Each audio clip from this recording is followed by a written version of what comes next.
2, 1.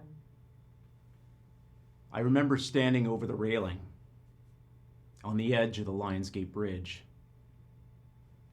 How did things get this bad? How had it come to this?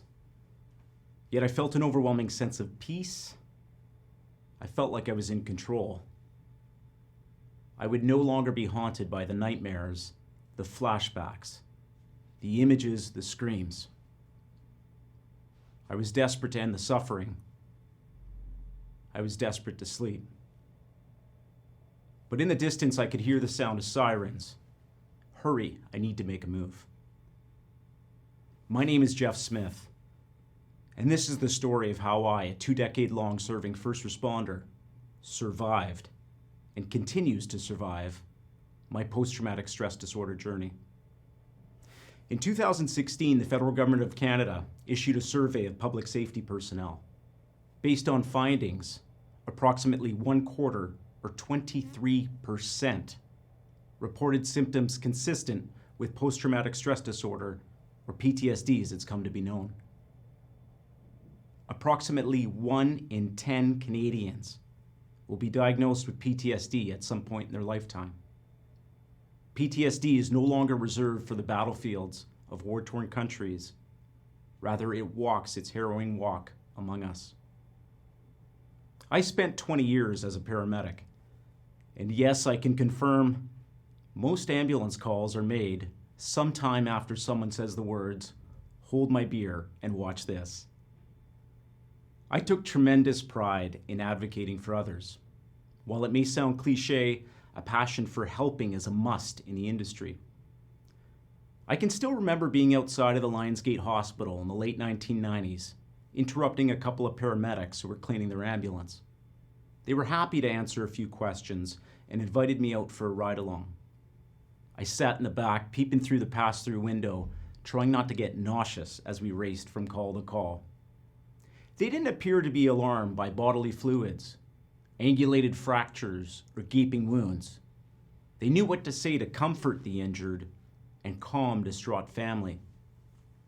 Never did I see an expression of fear, sadness, or judgment. After that singular experience, I was hooked. I knew exactly what I wanted to do and who I wanted to be. In early 2000, I was hired by the British Columbia Ambulance Service. As a recruit without much experience, I would often draw on the words of one of my favorite instructors during stressful moments. No matter how scared you are, be like a duck on the water. Above the surface, the duck appears calm. Below the surface, its feet paddle frantically to stay afloat. In my early years, my perception of a strong paramedic was someone who was able to shove their emotions aside in order to get the job done. It didn't matter if it was a deadly rollover motor vehicle accident, a grisly plane crash, or even the birth of a child. From my vantage point, paramedics were always calm, cool, and collected. In those days, no matter the trauma of the shift, there wasn't any formal debriefing. Rather, our version of debriefing that happened at the bar over a few drinks, served up with a side order dark humor to deflect and repress. Those who outwardly struggled were perceived as weak, incompetent, or quite simply in the wrong career. By 2009, I was a functioning alcoholic. I began to pull back from family and friends. From my perspective, they didn't understand what I experienced. So what was the point? And then it happened.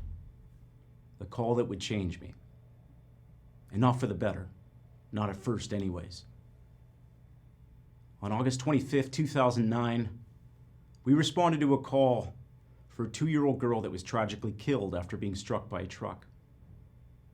The images of that scene haunted me. I began to spiral out of control, my nervous system stuck in a fight or flight loop. I could feel my heart pounding in my chest. I would sweat uncontrollably, and the slightest noise would trigger me. So I began to drink from the minute I woke to the minute I passed out at night.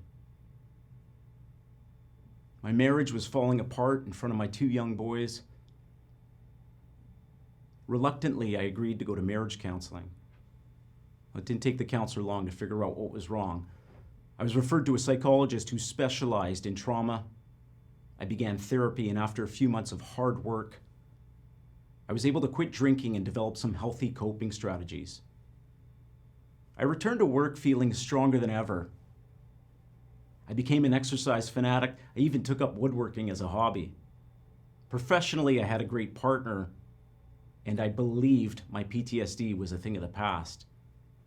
I certainly didn't speak about it out of fear that I would be perceived as weak, incompetent, or quite simply in the wrong career. The years passed. A decade later, I was at the pinnacle of my career, working in East Vancouver. My partner was one of my best friends, and I was confident with my skills. The province of British Columbia, heck, most of North America, to be honest, was in the throes of the opioid crisis. Our call volume had doubled, and we were regularly exposed to human suffering. In the spring of 2019, we responded to a call for a 13-year-old girl that was struck by a truck. I was underneath the truck attending to the patient when suddenly I froze. I didn't know what to do. My partner realized something wasn't right and took over. That night, I felt tremendous shame. I didn't sleep well. The nightmares were back. I had paid little attention to my mental health in 10 years. I went for regular dental checkups, sure, but mental health checkups? Never. I took a medical leave from work and tried a number of different treatment modalities, but continued to struggle. The more I suffered, the lack of sleep, the hopelessness, the more my own death seemed like the only option. February 16th, 2021 started off like most days. I was exhausted and desperate. But for the first time, I felt like I was in control. I would no longer be haunted by the nightmares, the flashbacks, the images, the screams. I was desperate to end the suffering. I was desperate to sleep. But in the distance, I could hear the sound of sirens, and they're getting louder and closer. Hurry, I need to make a move. The moment is interrupted by a Vancouver police officer. She extends her hand over the railing. I climb back over. I'm apprehended under the Mental Health Act, and I'm taken to St. Paul's Hospital. I'm introduced to a counselor who was instrumental in my recovery, but I was now faced with some difficult decisions. While my life itself was starting over, I knew my career as a paramedic was ending. But because I believe we are not defined by adversity, rather by how we respond to it, I also knew my days of helping others were far from over.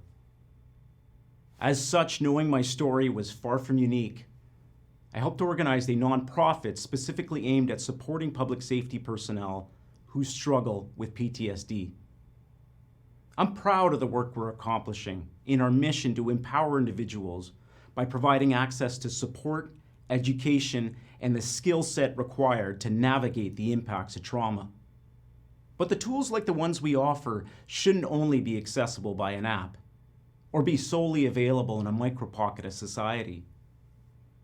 Rather, we need to be willing en masse to address what's really happening under the water when the duck swims. We need to learn both how to support and be supported. Divorce, burnout, suicide. PTSD is largely responsible for the skyrocketing rates among public safety personnel. Enough is enough. I ask you, just as I will ask your audience, what can you do to be the first responder for someone in your own lives? Someone who desperately yearns to be heard or held. How can we do a better job of looking after those who look after us. The irony isn't lost on me that while I was standing on that bridge, it was a first responder who saved me. Now it's my turn to pay it forward. I am no longer behind the wheel of an ambulance, but today I take my duty just as seriously. And that duty is to remain silent no more. Today my definition of strength looks a lot different than it once did. I no longer see strength as someone who pushes the pain aside. Rather, it's someone who's willing to share their vulnerability, their humanity, and knows when it's okay to ask for help. Thank you so much.